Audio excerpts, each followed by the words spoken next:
Good evening all, and welcome to this April meeting of the City of Playford Council Assessment Panel. Take this opportunity to welcome members and staff and those who have joined us in the gallery and online this evening. I'll start with some introductions shortly, but I'll just begin by reading our acknowledgement of country. We would like to acknowledge that this land we meet on today is the traditional land of the Kaurna people and that we respect their spiritual relationship with their country. The City of Playford would also like to pay respects to elders past, present and emerging. So as we do have a gallery with us this evening, I'll just start by introducing the members of the panel. To my left we have Aaron Curtis, to my right we have Adam Squires. Online we have Paul Micken, and on the seats down in front of me we have Councillor Misty Norris, and my name is Jeff Parsons. I'm the presiding member, and we are ably assisted by a number of members of Council's administration with us. We have Matt, our Senior Manager of Development Services, Leif, our Assessment Manager. We have Jamie and Muda, two of our planning officers, Sky, who's helping us with governance and minutes, and Nate on IT. So good evening to you all. We just have a few administrative items we need to move through, and then we will get to our first item for consideration. So members, attendance record, all members are present, there are no apologies. Confirmation of the minutes. The last meeting was held on the 19th of March this year. All members have received a copy of those minutes. Any questions regarding the minutes? No. In that case, I'm looking for a mover that they be adopted, please. Moved, Adam, thank you. Is there a seconder? Seconded, Aaron, thank you. All those in favour, please raise your hand, and that's carried unanimously. Applications withdrawn tonight is nil. Is there any declaration of interest any member wishes to make? Yes, Adam. Yeah, I'd like to declare a conflict of interest with item 10.1, the confidential item, due to potential conflict through previous employment. Thank you. We'll make sure that's noted in the minutes. Any other conflicts? No? Okay. So that does take us to our first item for consideration this evening, and this is an application for the construction of retaining walls with fencing above. It's some retrospective retaining walls, tubular fencing and steps, located at 44 Norway Avenue in Hillbank in the Hills neighbourhood zone, was performance assessed and publicly notified. Jamie, are you taking us through the... Oh, Muda? Yep. Okay, so Muda, would you have anything you'd like to take us through as an introduction to the item, please? Thank you, presiding member. Look, nothing for me to obviously talk through at the moment, but happy to take any questions as they come from the panel. Sure, thank you. Now, as I understand it, the representative who indicated a desire to be heard is not with us tonight. I'll just double check that. We don't have Liam Wallace with us tonight. No? Okay. But I do understand that we have the applicant with us in the gallery. Yes, okay, excellent. If we have any questions. So members, do you have any questions you would like to pose to the applicant regarding this matter? No? In that case, any questions for the staff? Yes, Adam. Yeah, thank you. I suppose just a point of clarification, would note the application includes the retrospective retaining walls, and it was mentioned they weren't part of the original house application. Am I to take it the original approval, was that then just a battered slope from the house, or how was the field worked through in that situation? From my understanding, yeah, it was a battered slope at that time, and then the retaining wall sort of came in to help with that slope, and hence why we've got the application in front of us. Any further questions of the staff members? No? In that case, I seek your views in respect of this matter.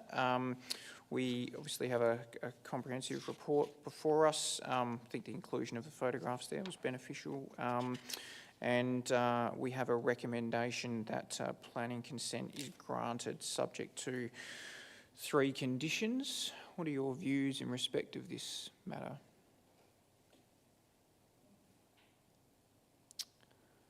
Who would like to go first? Paul, you're happy to go first. Thank you. believe that the applications seriously at variance with the code, and the fact that retaining walls and fencing are both envisaged in the zone. Look, this is a challenging site, but I do note that there are other examples of high retaining walls on Norway Avenue, albeit they are rock or timber, as been noted in the report. However, I think a lot of those other retaining walls are older, probably maybe 10, 15 or more years, and I think the modern material are concrete sleepers. They seem to be the more preferred method now. However, I do note that the sites to the north appear to retain similar depth of fill. This is immediately to the north of the subject site. But I think they seem to retain a similar level of fill and height, but the respective dwellings are set back further. And I think the fact that this dwelling is forward and relatively close to the front, to Norway Avenue, I think necessitates the use of higher retaining structures than otherwise might be expected. I think on the other sites there's lower stepped walls moving back into the site, whereas here that's not possible because of the position of the dwelling. So I think the dwelling dictates very much what the location and height of the walls are. I don't think it's unreasonable to erect fencing and a barrier at the top of the upper wall facing Norway. I think that's quite reasonable for safety. I think the tubular style fencing has less visual impact than if it was a solid colour bond or even a timber fence at the top of that retaining wall. I don't believe that the retaining walls dominate the view when travelling along Norway Avenue.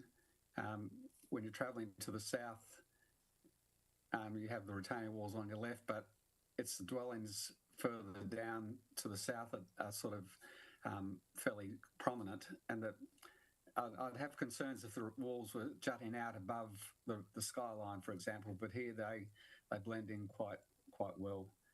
I think that the dwelling itself actually has more visual impact than the walls. So having said all that, I believe that the application should be supported. Thanks, Paul. Appreciate that. Other member, Adam, yes. Yeah, thank you. Look, commendation to the administration's well-written report on something which is, it's quite a technical matter to get your head around. It is quite a sloping site, and with the dual frontages, and in many respects, the dwelling itself actually has, two street frontages the way it was, constructed and used. So I think that adds a level of complexity when you're considering the visual appearance. I think retaining walls are a fair and reasonable response to the slope. I don't think the batters that were part of the original approval would have been practical. They would have been largely unusable, difficult to maintain, and probably would have had their own safety concerns given the slope. I think the retaining walls are a reasonable response to that slope and being able to use the space.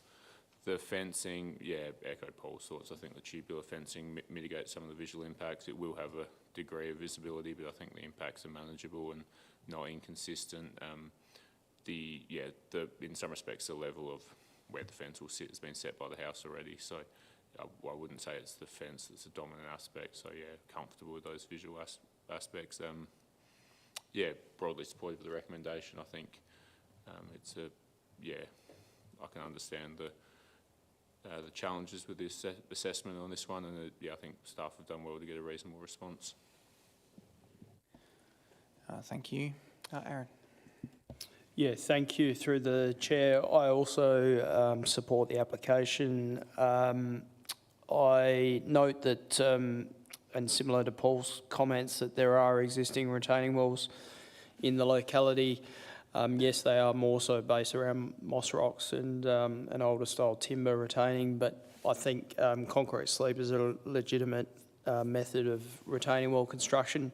I think there has been an approach of trying to mitigate the impact through the terracing of the walls. So the approach to have the terracing and then the landscaping, I think, is quite effective. So I think that is sensible. The taller walls that are on the eastern side and the northern side have a greatly diminished level of impact on the street because they're effectively in cut. So I think the approach of the House trying to sort of balance the cut and fill has been sensible. So I also note that the application does propose to keep the that open style fence to the front yard of the property at number 14, which is also sensible to provide a greater sense of openness. So overall, I'm supportive. I think it's an appropriate outcome, and I'm supportive of the recommendation. Thank you. Misty. Thank you. Look, I'm pretty much going to agree with what's been said so far. I think obviously within the hill zone, you've got that, you know, you're always going to have different heights and sloping, I guess, sort of landscapes and different levels of groundwork that we have to deal with. I think in terms of the fencing, colour, vegetation, I think everything's been thought of that is actually going to sort of integrate into the neighbourhood landscape, and like it's not like it's, you know, this big show pony that's, you know, hey, look at me. I think they've had to obviously, you know, sort of look at what they've got to work with and figure out what the most appropriate course of action was. I think they've used the site to the best of their ability, and I think, you know, we want a family home here, we want safety. I think it's appropriate for what they've put forward, so I'm in support. No, thank you, appreciate that. And look, I have similar views. Members, I was satisfied this wasn't seriously at variance. It's an anticipated form of development in the zone. I think that the retaining walls are significant in their scale, but the step nature, I think, and the combination of the tubular fencing and the landscaping helps to minimise the impact. I did think that potentially a darker colour, a patterned retaining wall, you know, maybe some additional stepping would have assisted, but ultimately it's not our role to redesign the proposal. We have to assess what's been placed in front of us, and I think with the combination of the landscaping in particular, hopefully those ground covers are allowed to sort of cascade down over the retaining walls. I think that will minimise the impact from a visual perspective. So. Yeah, and otherwise I agree with what other members have suggested, and it does sound as if we are all in agreement. So any member got any concerns with the recommendation or the conditions that are before us? In that case, I might ask whether someone's prepared to move the recommendation as it currently stands. Adam, you're moving, thank you. Is there a seconder? Seconded, Aaron, thank you. Oh, sorry, Paul, I think. I'll take Paul as the seconder. Sorry, I think he had his hand up and I neglected to look at the screen as quickly as I should. So Adam's moved, Paul's seconded. I will put that. All those in favour, please raise your hand, and that's carried unanimously. So for the benefit of those who have joined us, that application has received planning consent, building consent, development approval will still be required. And if you do have any questions around the process from here or next steps, please do feel free to contact the administration next business day. They'll be more than happy to assist you. We do have to move on to some other items in our agenda, so you're welcome to either stay with us or leave us at this point. So thank you very much for your attendance. Now, members, just returning to our agenda, sit tight for a second. There are no applications for no persons to be heard. No applications for Category 1. We do have some items which is other business and appeals and deferred items. I might just leave those until after we've considered our next item. So that does take us to our confidential matter for consideration now. Just before we move into confidence and before we have a presentation, which I'll speak to in a moment, we'll ask Adam, who's declared an interest, to vacate the room.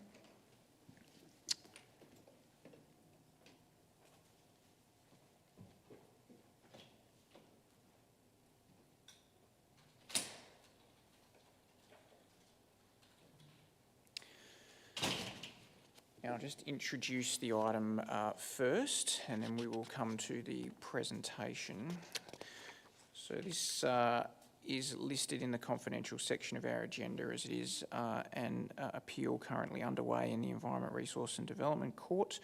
And this relates to an application for a change of land use to a transport distribution facility for the purposes of supporting primary production, comprising a warehouse, heavy vehicle parking of up to 8 vehicles, car parking, truck maintenance, washdown area, detention basin, fencing and landscaping by Tedesco Freight Lines Proprietary Limited at Lot 502 Anglevale Road, Penfield Gardens, in the rural horticulture zone, was performance assessed and publicly notified. Now, members know we've considered this application in the past. Before we move into confidence to discuss the compromise proposal, the applicant has requested an opportunity to address the panel regarding the compromise proposal, which I think is entirely appropriate. It's reasonable for the panel to hear about the background and what's led to the compromise proposal, what's entailed within it, and for us to have an opportunity to ask any questions. The applicants also requested an opportunity to have 10 minutes to speak to the panel. I was satisfied to allow a slightly longer timeframe than normal, just given that this matter relates to litigation, and it's important that there's an opportunity for both parties to understand each other's position. So with that, can I understand Michael and Grazia will do the presentation. Can I invite you just to come forward to the lectern up here? Certainly, that's fine, yeah.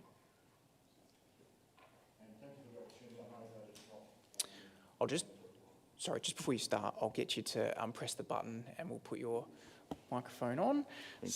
We make sure we can hear you. Yeah, you're welcome to come to the other members of your party as you need, as you work through the presentation, Grazia, that's fine. Thank you. Slides are here as well? Ah, voila.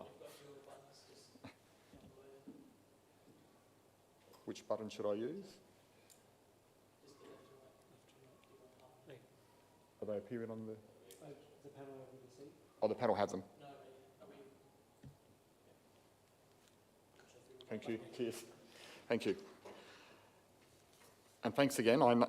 I appreciate this is not a mandatory requirement, so we do value the opportunity to actually present. I'm going to present a few slides and our view on the proposal and what changes have been made. Michael's here to assist to answer questions, and I wouldn't mind handing over at the end of my presentation for 2 minutes for Jeff to speak about rural character and landscaping plans. I think that was a key aspect last time.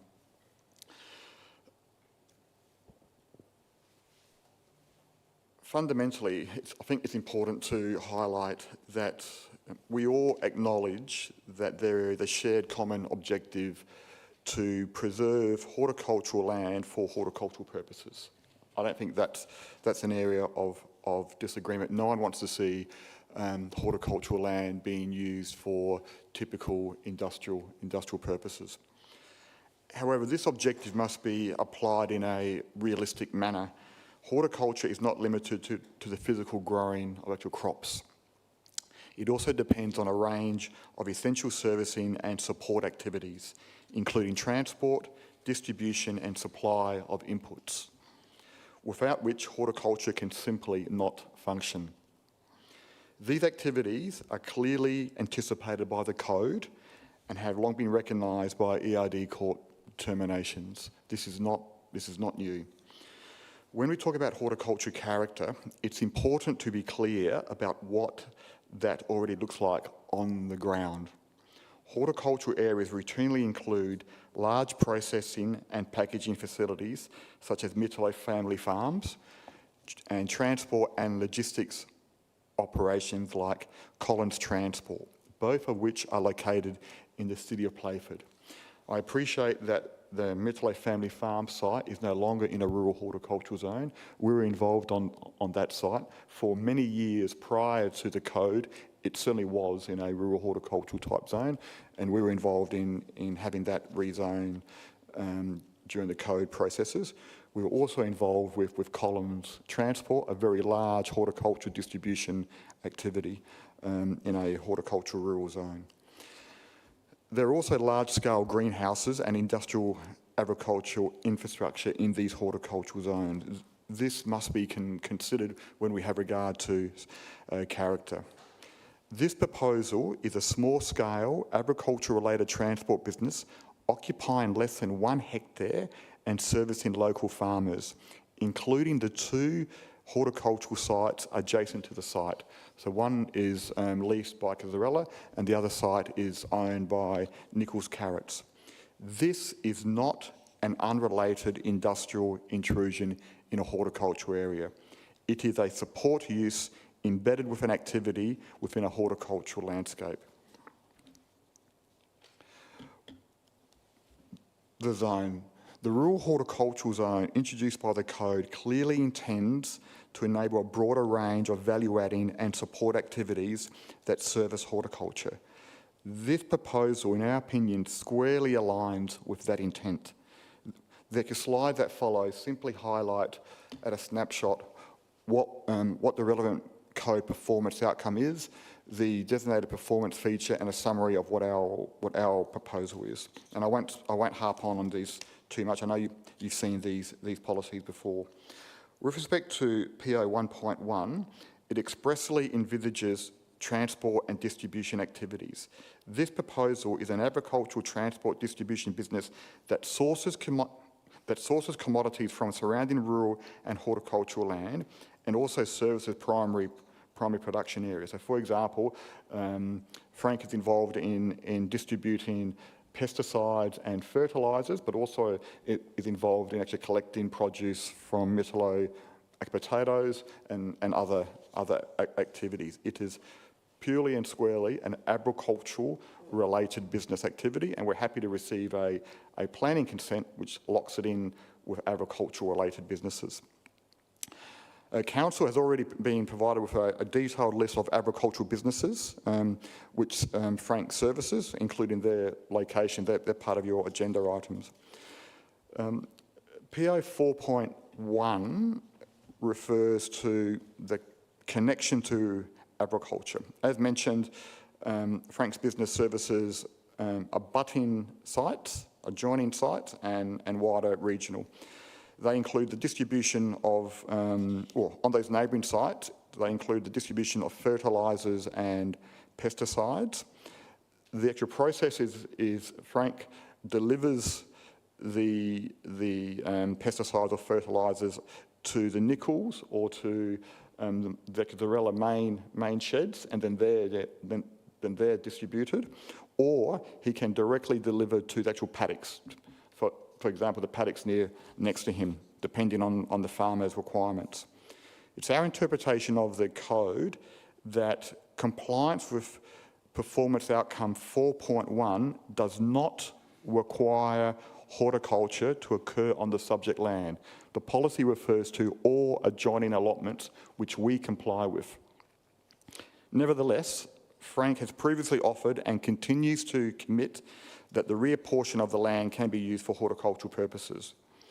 The panel has also got in its agenda papers a letter from a local horticultural farmer which confirmed he can undertake a shared farming agreement on Frank's site. In terms of the designated performance feature, the site is essentially 2 hectares, complying with the DPF. The shed is 380 square metres, only 30 square metres above the 350 in the DPF. As you would appreciate, these are guidelines and not mandatory standards. With respect to PO 4.3 amenity, I'll ask James after my presentation to speak about rural character and how this development fits in the rural character. But there are no foreseeable impacts on sensitive receivers from this site. The site is well set back from the main road, and the changes we've made have relocated the building off the side boundary to allow for additional landscaping. The nearest dwelling, there's 2 dwellings to the south. They're over 300 metres from this site.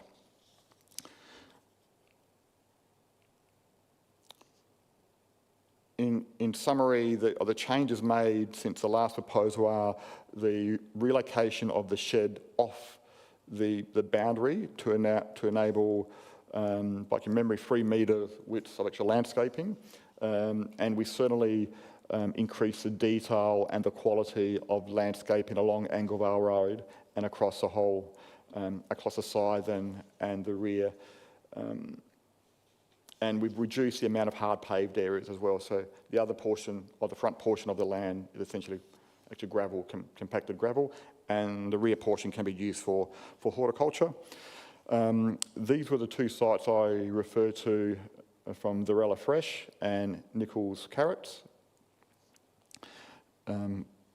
You've contained, or your papers contain earlier lists of clients of Frank. I'll just end off with 2 points. I'm glad that you're presiding members here, because I think you were involved in one of those matters at Mount Barker, which makes my task easier. Jeff Hayter, James Hilditch lawyer, who appeared before the panel for this matter, wasn't available tonight, but he's still engaged by Frank.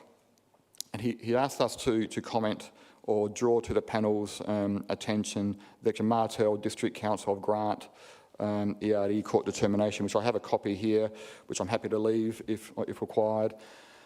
Although this ERD court matter was pre-code, it still referred to a general farming zone which spoke heavily about preservation of farming and rural activities. The determination, the court found it was quite normal and desirable for agricultural transport businesses to be located in rural zones. And I know every DA that's different, but we found this particular DA of interest. We're involved in an agricultural transport business in just out of Callington in Mount Barker, and the panel there found that it was appropriate for a truck depot, which comprised of a workshop and transportable buildings, to be appropriate, works are appropriate in a rural zone. In that case, the panel suggested that it did comply with these policies, and although there are actually differences, in actual principle, these are very, very similar land uses. In closing, the proposal supports horticulture rather than displacing it. It aligns with the clear intent of the horticultural zone and is modest in scale. Its policy is consistent with the code and it is well cited. And before I hand over to James, Michael has just, by his looks, have just reminded me that a description on the council agenda is incorrect. We have previously raised this before. There is no washdown area, and proposed trucks.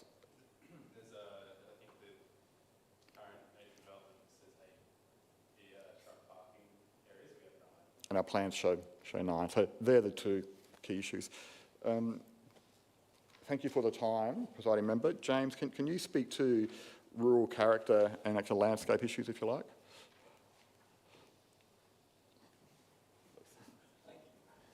I've given Grazio 10 minutes, James, so if you could just make it reasonably succinct, that would be I promise I'll be brief. Grazio got me involved for 2 reasons, really. One is to look at visual assessment of the proposal, and the second was for Oxygen to prepare a planting plan accompanying it. So if I briefly talk to both of them, firstly, in terms of the visual assessment, the process that I go through to do that is to go out, photograph using a 50mm camera, which is approximates the eye, try to work out how visible the development is likely to be within the locality. So in my report, you will see a locality, which I've described. Essentially, it's as simple as saying, what's the extent you can see the development from? And that's reasonably easy to define from Anglevale Road, and the photographs I've taken are where you can see the development. It extends also to Davern Road, and surprisingly, Davern Road is probably a little bit more visible than Anglevale Road because of the, if you like, the existing development, which comprises sheds, orchards, some trees along Anglevale Road. So I defined a locality, I took photographs, and then I made a judgment on how visible the development was likely to be from within that locality. My conclusion on that is that the visual impact from the surrounding areas is reasonably minimal. It's in a constrained area. In terms of the western approach of Anglevale Road, it tends to be, there's a curve in the road around where the Matola Family Farms compound is, and it's visible just the side of it. From the other side, it's a matter of the road straight, of how far you can see it. As I said, from Davern Road, looking north, it's visible across flat agricultural land and through that. To the south of the subject land, there is if you like, a compound of some housing and extensive vegetation which accompanies that, and that tends to block views directly to the south of the development. As you go further to the east, distance comes into play. There are also some orchards and other areas which block views of the proposed development, which is documented in the report that I did. The second part of what I was asked to do was to look at a landscape plan. We had some changes that were made. We pushed a shed back into the site to allow planting along that eastern face to be done there. I'd just note, which I'm sure you're aware of, that there's an existing large eucalyptus tree on the western side. There aren't all that many trees in the locality because they've been cleared, obviously, for the agricultural purposes. The retention of that tree is important, and I'm glad to see that there's a decent area within the tree protection zone where the tree is being preserved. The type of planting around the periphery is all local native species, according to City of Playford's guide for it, and it includes tree planting, so there is tree planting along the edge. That is not dissimilar to other plantings which are around the orchard, and you can see just from the photograph the other side of the road, you'll see eucalyptus planting that was planted there. That's probably, in summary, what I've looked at. So both visual assessment, I consider it to be low impact, and in terms of the landscape planting, I think that helps ground it in a similar sort of regular way that you'll find other developments, including Matolo and other ones, the sheds there, have put that in. Thanks, James. Grazia, for your presentations. Really appreciate Yeah, that. sure. Members, do you have any questions you would like to pose to either James or Grazia or Michael?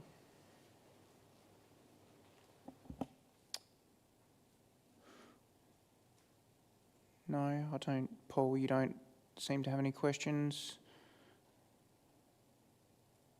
No? Aaron? No? Misty? No? In that case, thank you. We really appreciate your time and your presentation. We obviously have to move into confidence now in order to consider the item. So you're welcome to either wait outside and then we can invite you back in and let you know the verdict, or else if you'd like to head off, we can ask the administration to let you know the verdict by message tonight or first thing tomorrow morning. So thank you. Appreciate it. Thank you very much. All right, members, we do have our motion to go into our recommendation, to go into confidence. Misty, you're moving. Thank you. Is there a seconder? Seconded, Aaron. Thank you. All those in favour, please raise your hand. And that's carried unanimously. Yes. Thank you.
So thank you very much for your patience. As you can understand, the panel deliberated that extensively.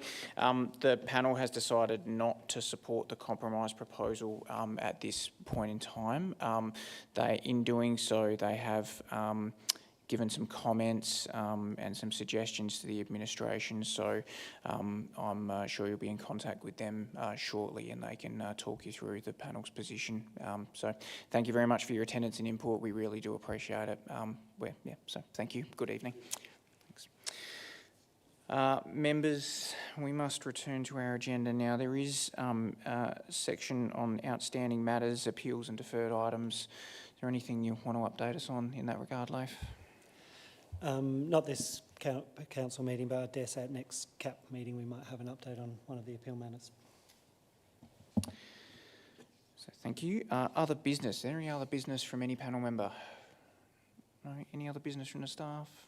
No. Okay. Policy discussion forum. Any item of planning policy any member wishes to raise other than what we've just discussed? No. Okay. In that case, I'm happy to declare the meeting closed at 7:13 p.m. So thank you, members, for your attendance and deliberations on those items, and thank you to the staff for your support. We really appreciate it. Good evening.